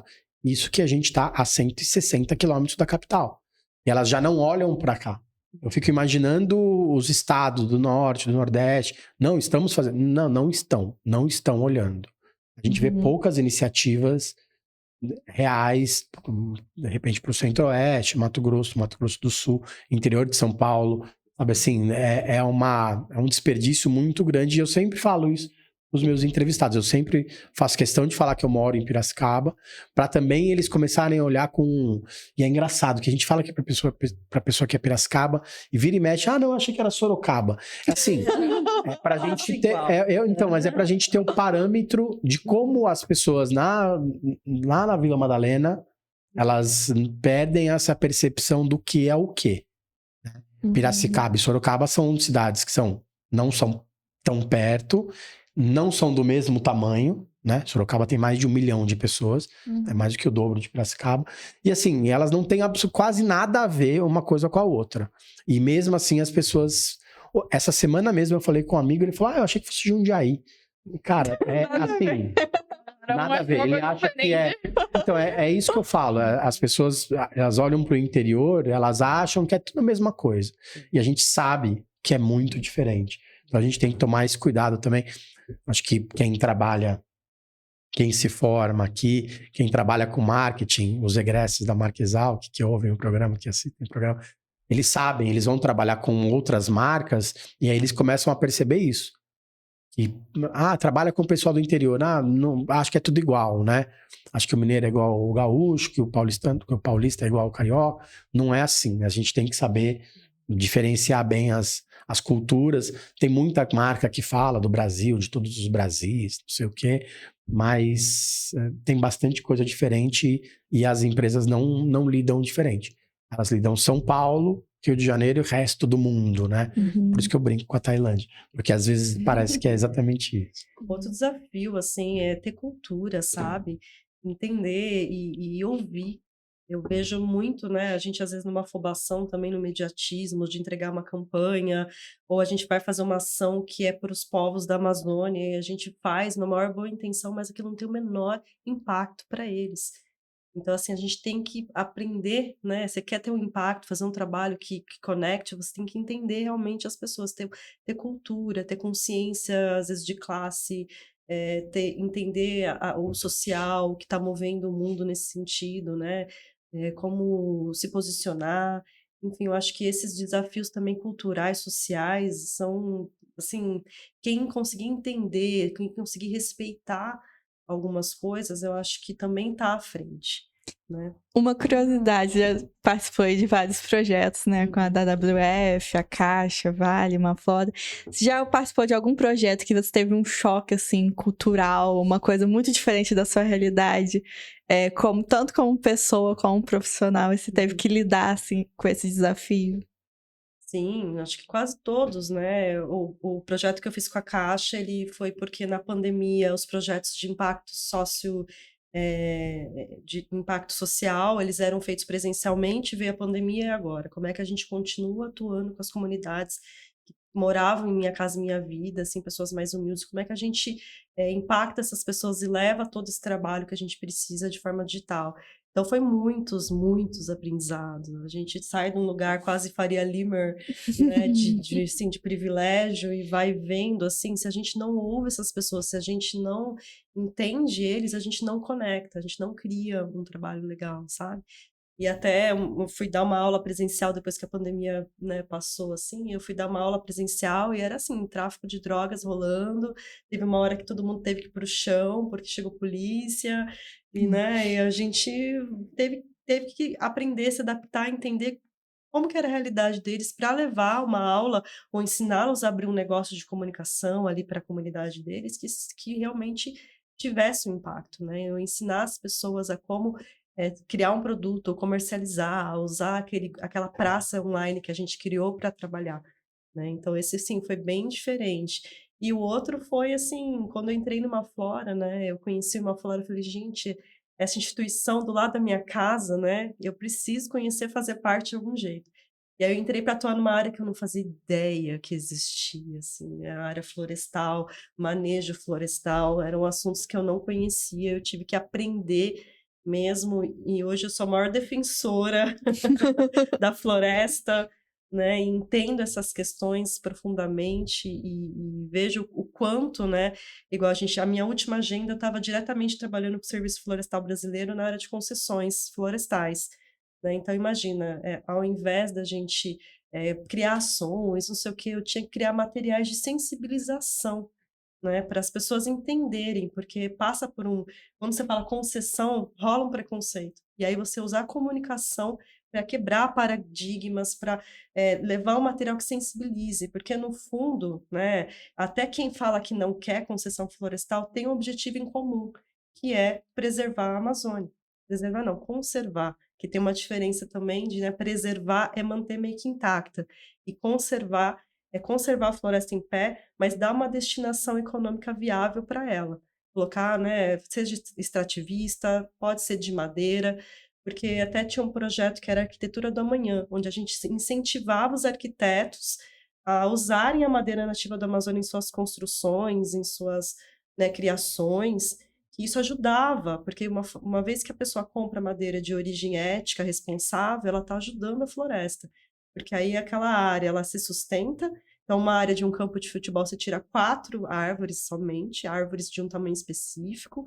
Então, assim, é super bem planejado. Aí você olha na essência e fala, cara, como que as pessoas não querem que isso aconteça? Né? Tá protegendo ali a floresta, né? Tá trazendo comando, controle, governança para a floresta, coisa que o governo não dá conta. É gigante.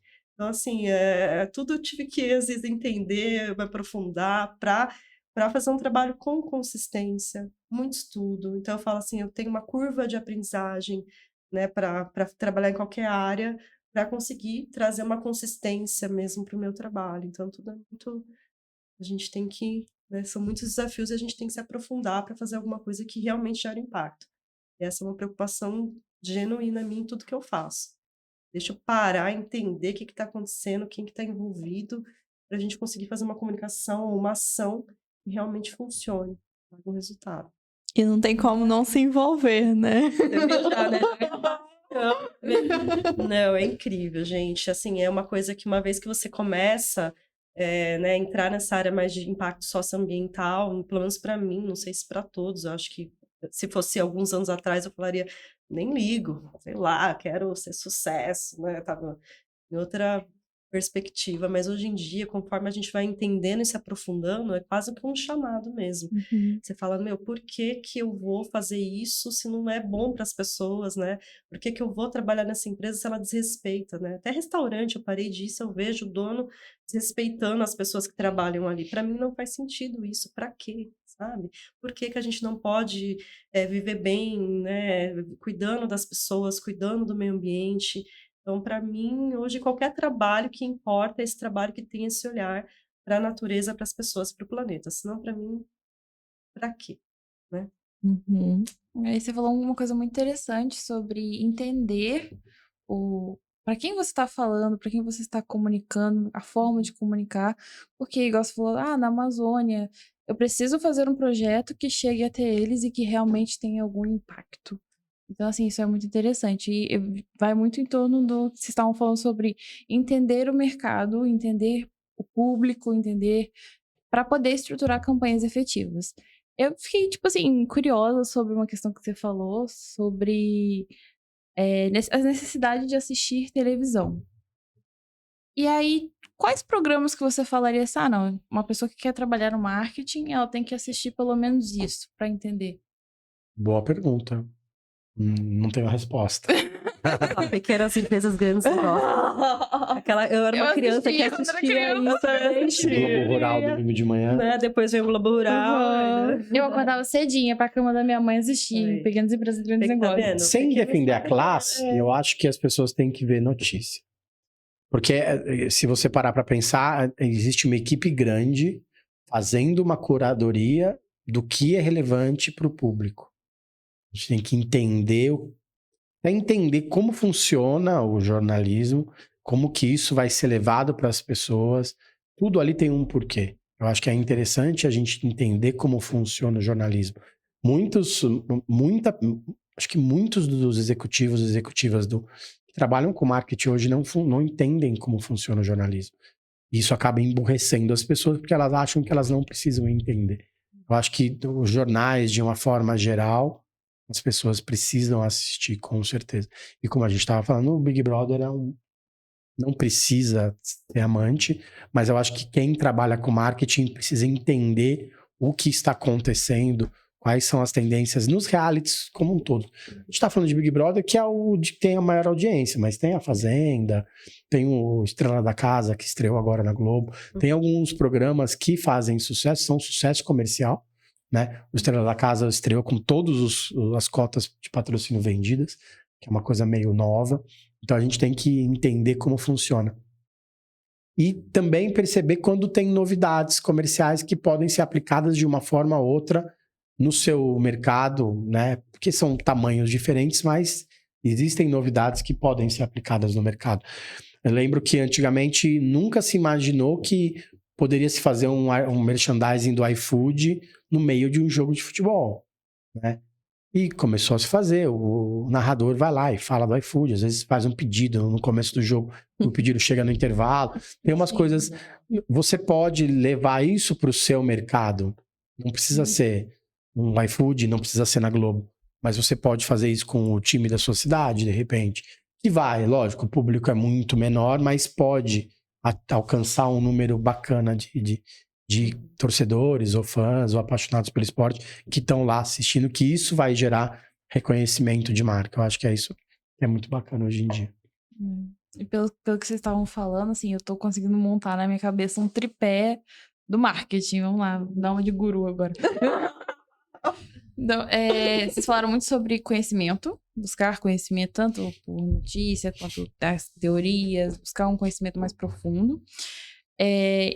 Entender o público, entender o mercado e se adaptar às mudanças, tanto de tendências quanto às mudanças, assim, na trajetória do profissional. Tem alguma outra coisa, assim, eu falei um tripé, né, mas vamos fazer alguma coisa aqui. Uma coisinha acho que aqui. tudo que a gente quiser colocar, a gente consegue encaixar num desses pés aí que você falou. Mais alguma coisa que vocês falam assim, isso daqui também é muito importante para o profissional de marketing? Não, acho que você resumiu bem. Parabéns. Você conseguiu sintetizar, amiga. A Cissa foi o nosso chat GPT. Nossa, eu tô evoluindo. Foram as férias, talvez. Tá cansada. Olha, outra coisa, o descanso. Né? A gente está vivendo uma sociedade super acelerada, com várias questões também de saúde mental.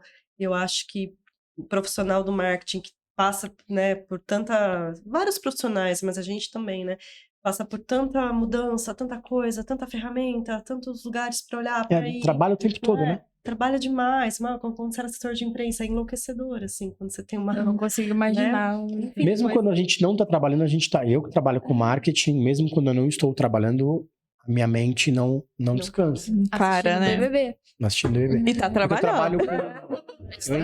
Eu entrei numa mensagem em 2006, né? Então, trabalhei 10 anos lá na redação, que tinha notícias semanais, notícias diárias. E desde então, eu nunca mais, de repente, fui de férias um mês, uma novidade ou outra que você acaba vendo, você acaba ligando ao trabalho. Então, de uma certa forma, a gente precisa tentar desconectar um pouco. Se cuidar, descansar. Eu, como empreendedora, assim, são 12 anos quase no batidão, assim. Eu paro, às vezes, sei lá, alguns dias. Quando eu paro uma semana, tem que não para, né? Leva o computador, leva o celular, fica dando assistência.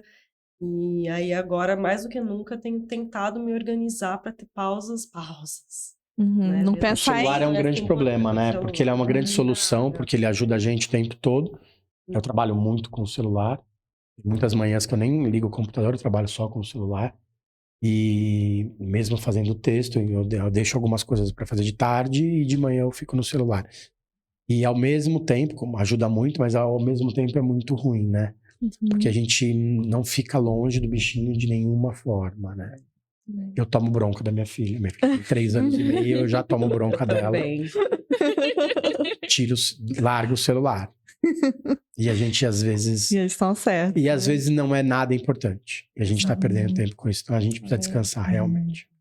Tem muito essa questão, né, dessa correria toda. Muita informação ao mesmo tempo. Muita E- coisa. Calma que vai piorar. Eita, deu ruim. Temos que se preparar.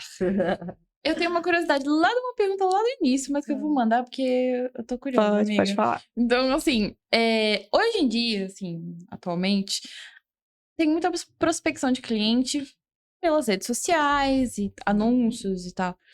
Você falou que você começou a empreender lá atrás. Como você prospectava clientes naquela época? No boca a boca? Como é que era? Como que era o funil de venda? Eu sou Como é que muito você fã atraía o dos cliente? formatos. Cara, eu simplesmente senti um feeling de olhar para algumas empresas e ver potencial. Se ela fala, nossa, se essa. Porque na época que eu comecei, as empresas às vezes não tinham contas de redes sociais, eu ia criar para elas e criar esse conteúdo, essa movimentação. Então, esse era o meu trabalho de início. Então, ela não tinha, eu olhava e falava, gente, sei lá, esse negócio, essa academia maravilhosa, incrível, não tem uma rede social, que conteúdo que eu faria para ela?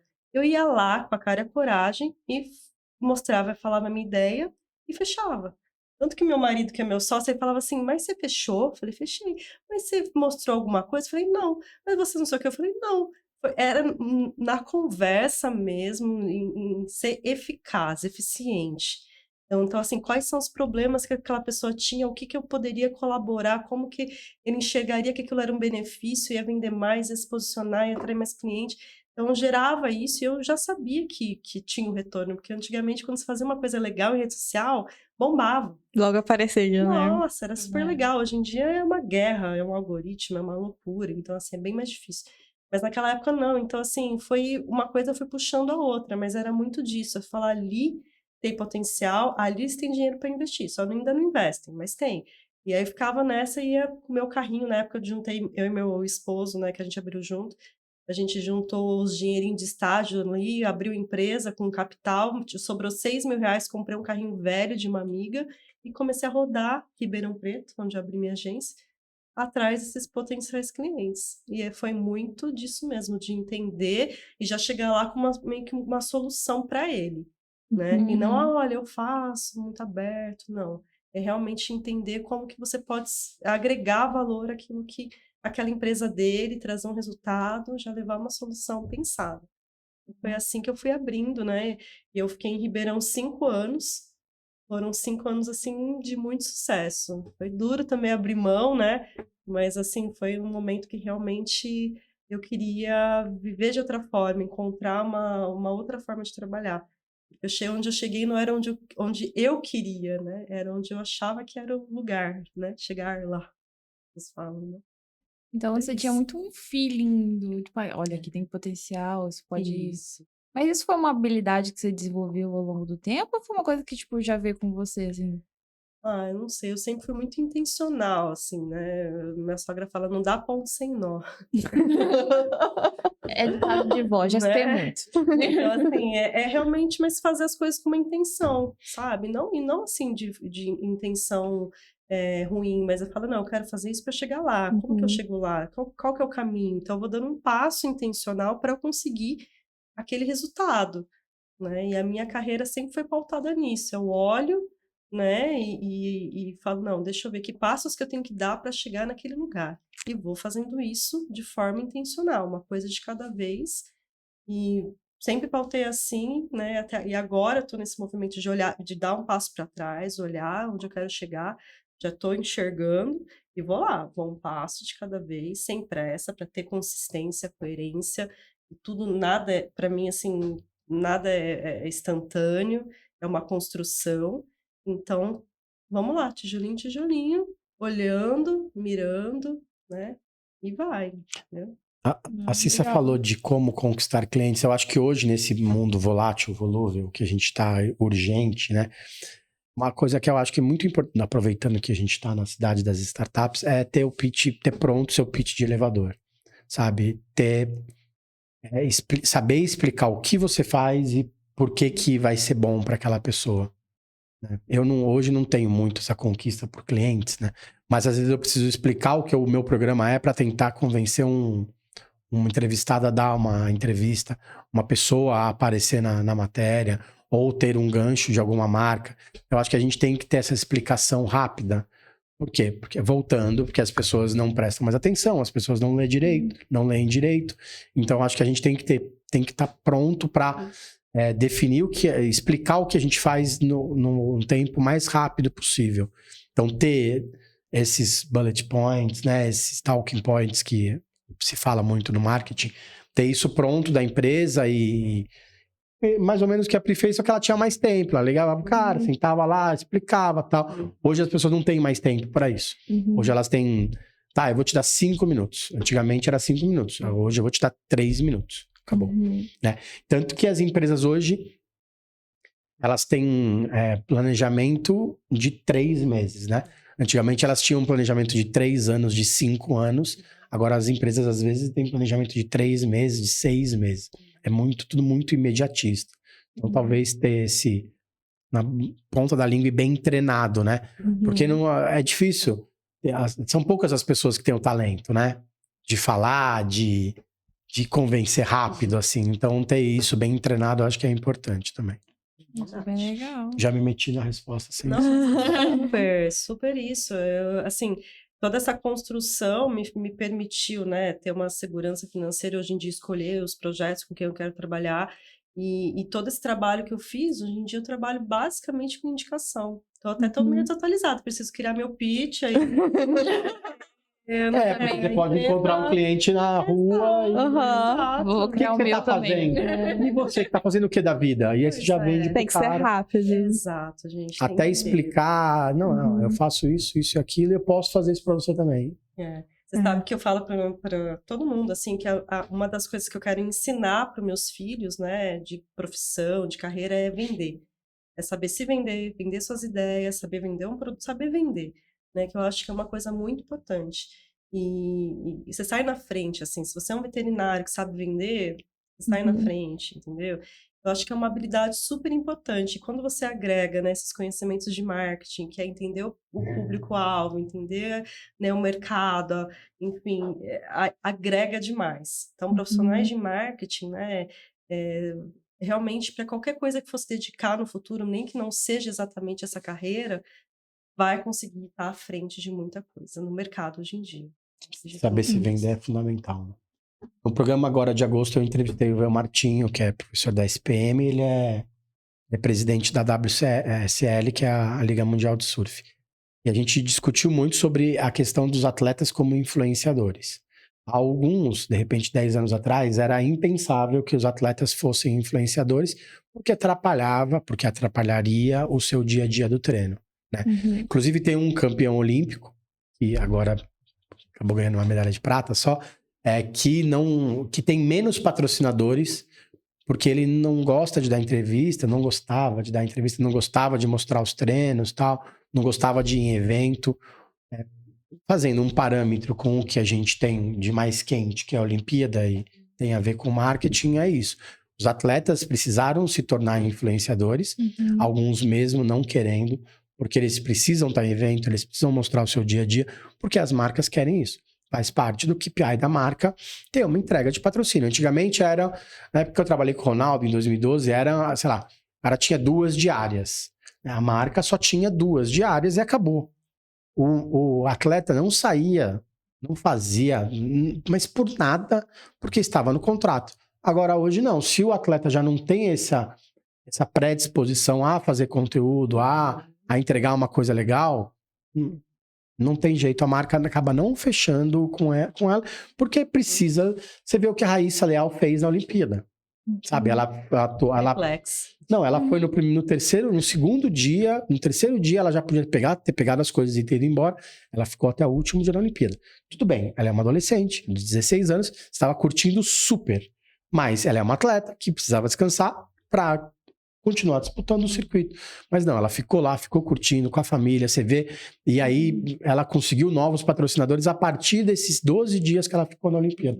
Você vê como é importante essa questão de criação de conteúdo e saber como influenciar pro bem também as pessoas. Uma coisa que eu vi que era, tipo, meio que um comparativo. Tem o Neymar, que tem muitos seguidores e tal, e tem uma tenista, se não me engano, estadunidense, eu não sei se é estadunidense mesmo, mas ela é do tênis e tal, e ela tem um patrimônio maior do que o dele, mesmo ele tendo, tipo assim, 3 vezes mais seguidores que ela na rede social. Aí foi explicando por quê. Porque ela investe muito, assim, na imagem dela, nas coisas que ela faz, tem muito cuidado, tem uma representatividade muito grande.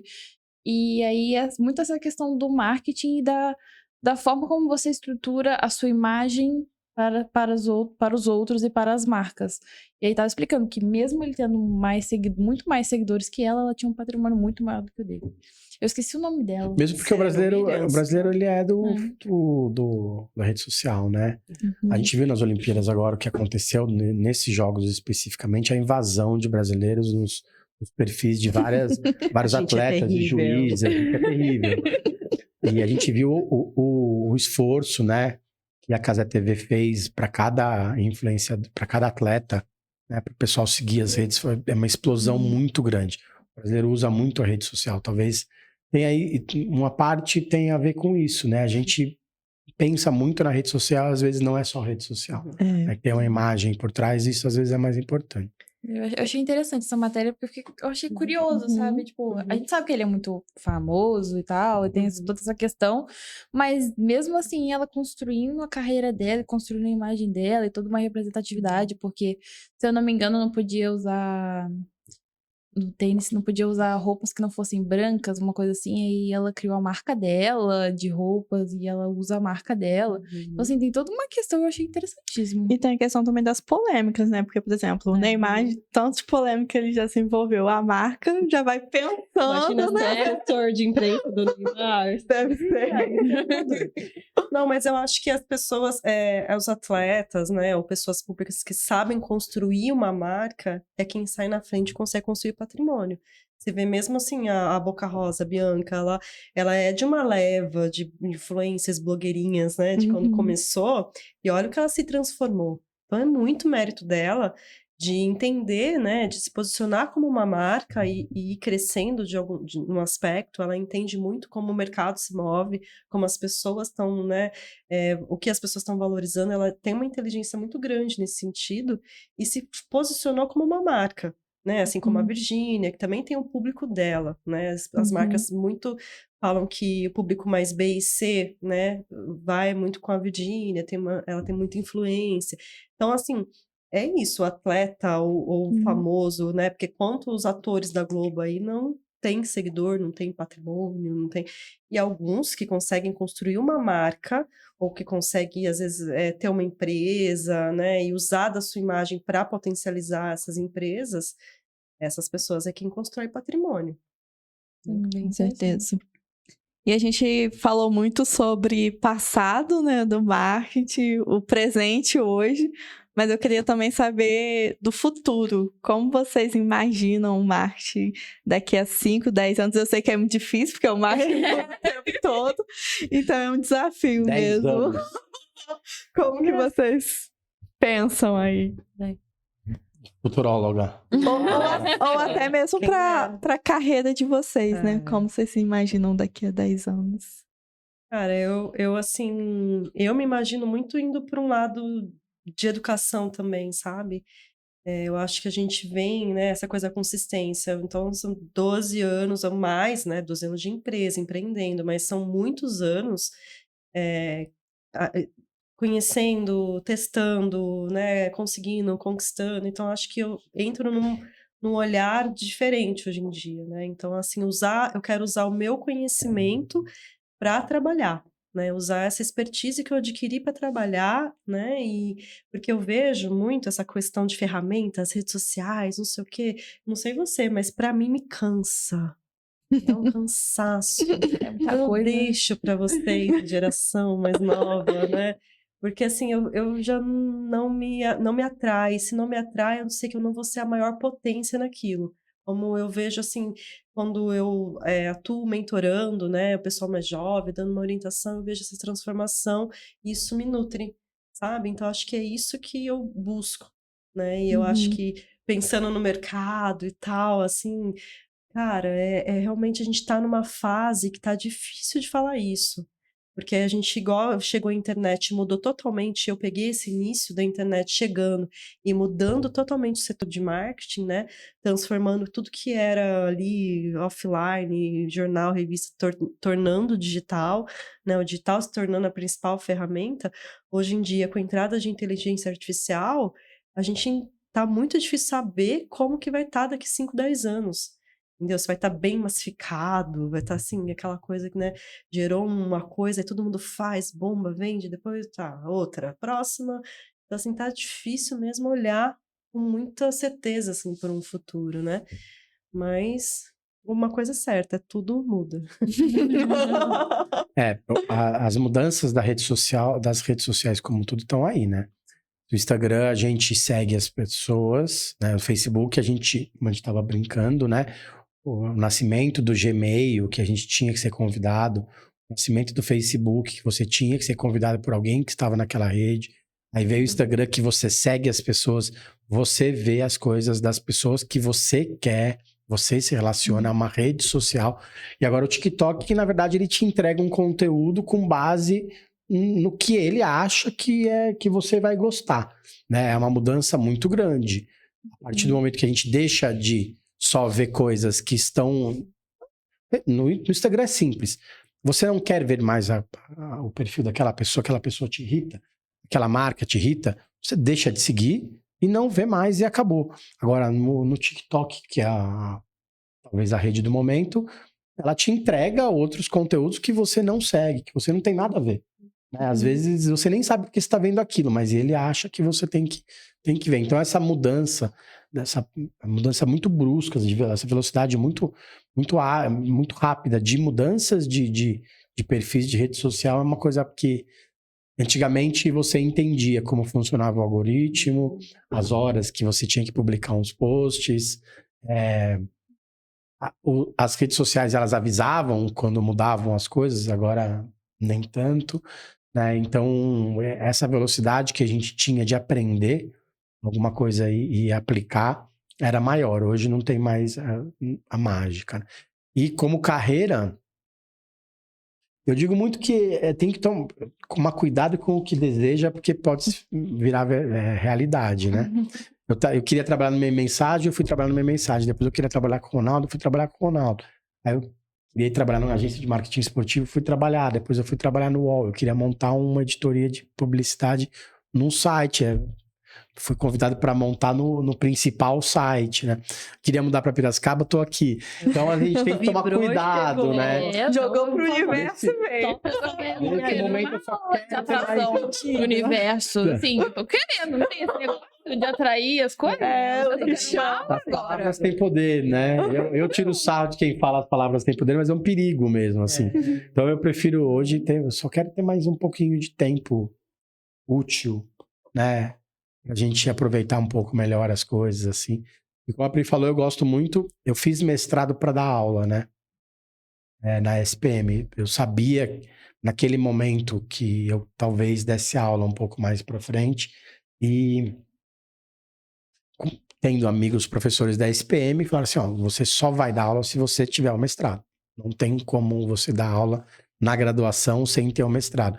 Aí eu fui lá e fiz o mestrado, né? Ainda não dou aula, porque talvez não tenha tempo livre, talvez em breve tenha mais tempo livre e consiga cumprir essa missão também. Eu gostei da lei da atração. Eu tô curiosa sobre isso. A gente Palavras pode sem conversar poder. depois. Não, vou te falar. Vou te passar pra minha esposa, que ela que é a mestre das palavras sem poder.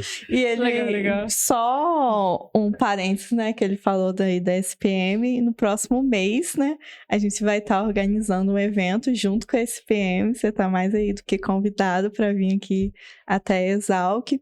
A gente vai ser um dia inteiro, no dia 27 de setembro, a gente vai trazer aí palestrantes como a Diana Junk, da Leite A2, a Juliana Kine, que tem muito a ver com essa parte de inovação. Vai vir também o pessoal da Fazenda Campo Místico falar sobre agro e sustentabilidade. A Priscila também vai ser mediadora Já dei o gancho pro convite. do painel de discussão. Então aí também você está convidado para Estarei participar aqui do nosso de novo. evento. Será muito bem-vindo. E é um evento justamente para discutir questão de marketing, alimentos, agronegócio. E a gente, estando aqui em Piracicaba, né, não tem como não falar disso, né? Então, tá mais que convidado. Vocês todos estão convidados? Vocês também? Vocês também. Estão convidados a vir. Nosso público... Esperamos vocês. Gente, muito legal, assim, essa conexão que vocês estão fazendo, né, com essa parte do agro, do alimento, é muito importante, né, a gente vê, assim, que é o que vai suprir aí o mundo, então, se a gente não olhar para esse lugar, né, e trazer inovação, e trazer sustentabilidade, e aí eles enxergarem no marketing, né, como que eles se posicionam, porque eu falo muito, assim, para fazer o caminho inverso, né, às vezes para você... ter uma empresa que é regenerativa, que é sustentável, tem que ter um consumidor sustentável. Então, tem que usar o marketing. E muitas vezes o incentivo para algumas empresas se movimentarem né, para isso é o ponto da comunicação. Né? Então, assim, aí todo mundo, mas pode ser greenwashing, não sei o quê. E sim, realmente, aí você tem que olhar com critério para isso.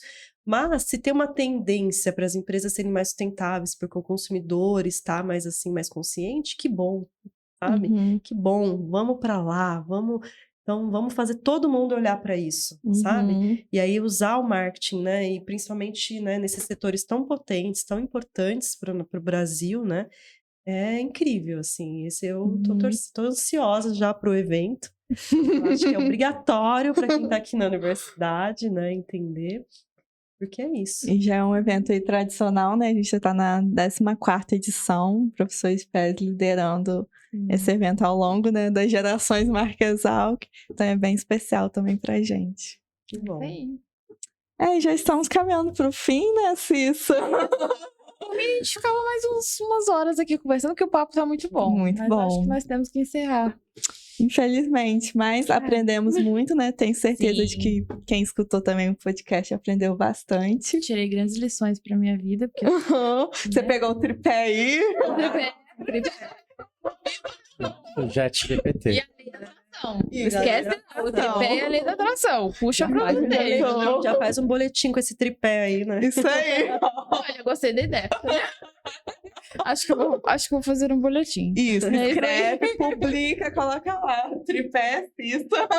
Tripé do marketing. Você coloca. Isso aí, chique. Mas é isso. Mas convido o pessoal para assistir o meu programa também. Tá? Assim, Mídia e marketing no UOL. Pode chamar. É só, como eu falava antigamente, é só colocar lá no YouTube ou no Spotify, Mídia e Marketing UOL, que estão todos os 194, não sei quando o programa vai ao ar, mas estaremos no 194 com certeza. Que legal. Estão todos convidados aí a assistir e acompanhar também aqui nossos convidados, né, no LinkedIn, nas redes sociais. Valeu, gente. Obrigado. Muito obrigada pela presença de Obrigada, vocês, pela gente. disponibilidade de estarem aqui conversando com a gente essa noite. Então, Pela isso, tá? atenção. É isso. Então, Cissa, ficamos por aqui. ficamos por aqui. Tchau, tchau, pessoal. Até a próxima. Tchau, gente. Tchau, gente. Até o próximo Valeu. episódio.